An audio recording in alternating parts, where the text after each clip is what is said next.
the ultimate goal that these people have in mind is the goal to create a one-world government run by the banking industry, run by the bankers, and they're doing it in sections. The European currency, the euro, and the European Constitution is one part of it.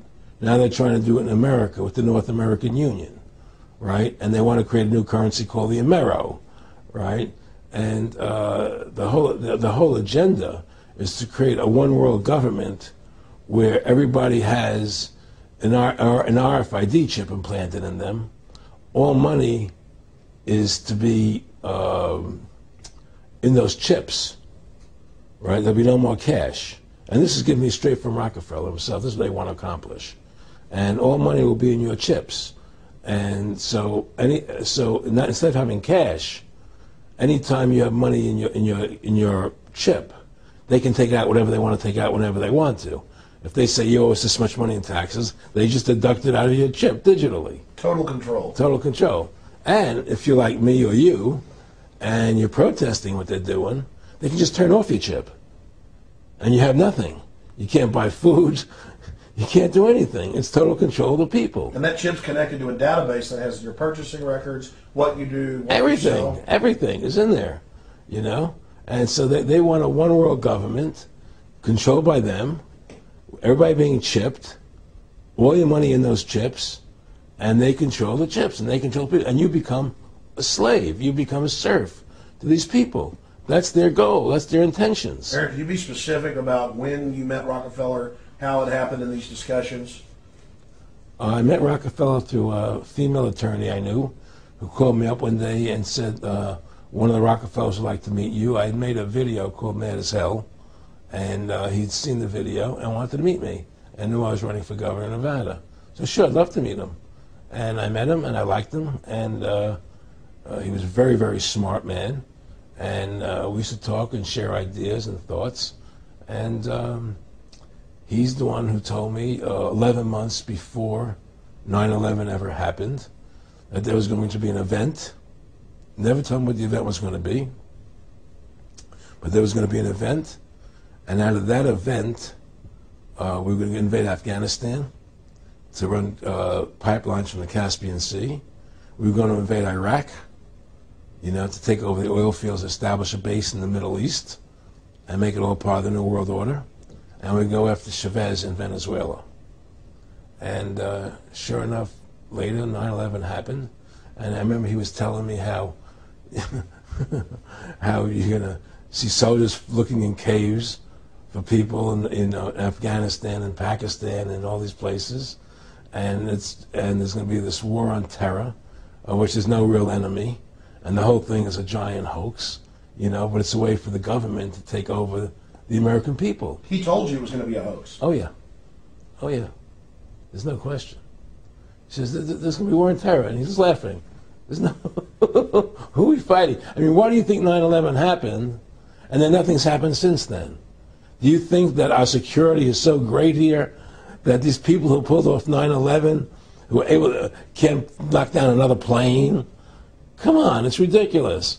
9/11 was done by people in our own government and our own banking system to perpetuate the fear of the American people into subordinating themselves to anything the government wants them to do. That's what it's about, and to create this war, this endless war on terror. And that's why and that was the first lie. And the next lie was going into Iraq, you know, to get Saddam Hussein out with his weapons of mass destruction. That was the next lie. Now, specifically, this was a little over 6 years ago. This was 11 months before 9/11. Yeah. And Nick Rockefeller, who's a lawyer, he's become your friend over the previous years, and he's saying to you that there's going to be this big event, and then out of that we're going to have a war on terror, and it's just going to go on and on. Right. An endless war on terror without any real enemy. That you can never define a winner. And did he say that it's going to be perfect because you can't define an enemy? It just goes on Yeah, and on? because you can't define a winner. There's no one who's going to beat, so it goes on and on forever. And they can do whatever they want. They scare the hell out of the American public. Look, this whole war on terror is a fraud. It's a farce. It's very difficult to say it out loud because people are intimidated against saying it. Because if you say it, they want to make you into a nutcase. But the truth has to come out. That's why I'm doing this interview.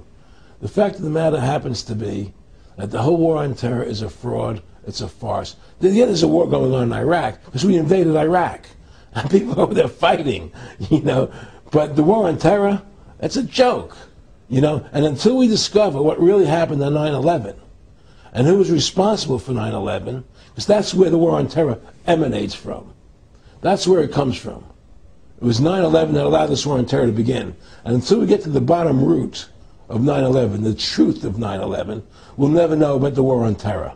Aaron, you said that he was, and I think it's important, and I know this about the Rockefellers from Dr. Dennis Cuddy and many others who literally, you'll be 20 years old in a lunch line at college, and there's David Rockefeller. And they're experts at recruiting and getting what they call players, and that clearly he was, I want to make it specific and just get you to reiterate what you said last night about you got 30% of the vote, you were having an effect, you made mad as hell, they knew that you'd started the Constitution Party, they knew that you were somebody who was taking action and getting things done, you'd already made some big films, had a lot of other successes, so they were trying to recruit you, and didn't it come down to the point of, hey, we are here to recruit you, and don't worry, your chip's going to say, don't mess with us, this guy's don't touch. Yes, that did happen. I was definitely being recruited, but it's more subtle than that. Well, in your words, just go through the process, and then what he said. Well, what it is remember we were friends, and we used to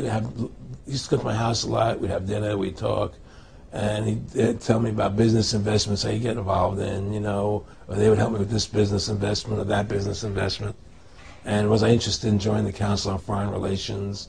I would have to get a letter to join them, but was I interested in that? And, just stuff, leading you on. And I used to say to him that I never really did that because that wasn't where I was coming from. As much as I like you, Nick, your ways and my ways, we're on the opposite side of the fence. I don't believe in enslaving people, And he would come back with, "Oh, I do." Or? Well, it would be more like it's better for them. Well, it's more like how do I put it? It was like, what do you care about them? What do you care about those people? What difference does it make to you? Take care of your own life. Do the best you can for you and your family. What do the rest of the people mean to you? They don't mean anything to you. They're just serfs. They're just people. It was just a lack of caring, and that's just not who I was. It was just sort of like cold, it was just like cold, and I used to say to him, what's the point of all this? You have all the money in the world you need. You have all the power you need. What's the point? What's the end goal? And he said the end goal is to get everybody chipped, to control the whole society. To have the bankers, the elite people, the bankers and some governor controlling the world.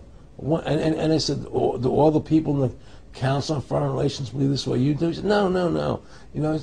Most of them believe they're doing the right thing. A lot of them believe it's better off being socialistic. We have to convince people that socialism is really capitalism. Because America is becoming a socialist country. It's a communist country today. Well, one of the things they told me was that he was at the house one night, and he would talk, and he started laughing. He said, "Aaron, what do you think women's liberation was about?"